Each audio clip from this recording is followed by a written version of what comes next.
Hi, Kathianne Lewis here, and I am in a really sweet little chapel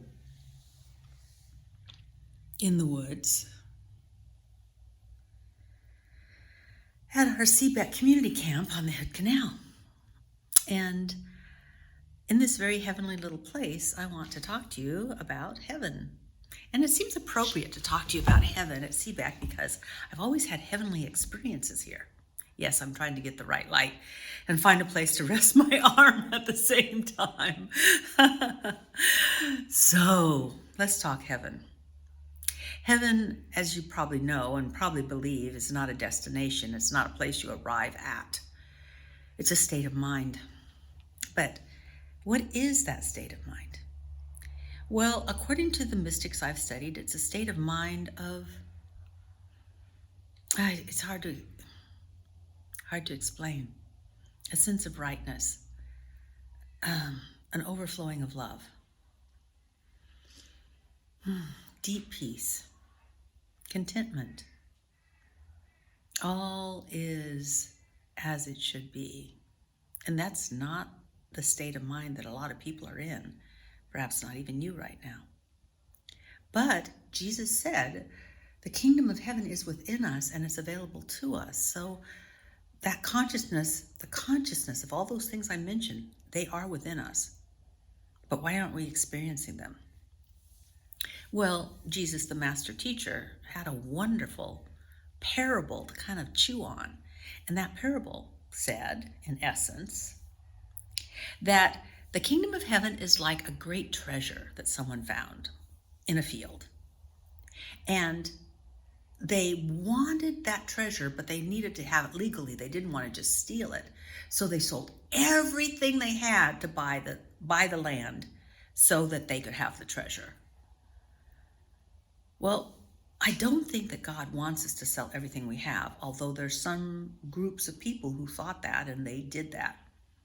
But since consciousness is where heaven is, what we pay for heaven has to be in consciousness also.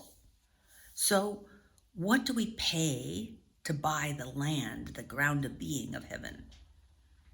We pay for that by giving up those things that don't serve us, beliefs, concepts, habits, some so deeply ingrained in us that it's hard to give up. A sense of right and wrong and who's right and who's wrong. A sense of I can't overcome because it's been this way for so long. A sense of this big issue is bigger than God and we should just give up. I mean, there's just so many, you name them. And sometimes they've been with us for so long, we don't even know them, their issues. We think that they are the truth. And that's why in the parable it says you have to give up everything. The gentleman had to sell everything. All those sweetly, dearly held beliefs that kept him small had to go. Now, how do we do that? Step by step, unfoldment by unfoldment, aha by aha. And the way that I'm trying to do it is, when I run up against something that's keeping me from being my true self, I ask myself, is this true of God? And if it's not true of God, then it's not true of me, and I need to let it go. Does this belief expand my ability to be more loving, or does it make me contract? If I'm contracting, I'm going to give it up because I want to buy that pearl of great price, the experience of heaven. Now, think on that, my friends. Bye for now. I am to sing of the glory of God.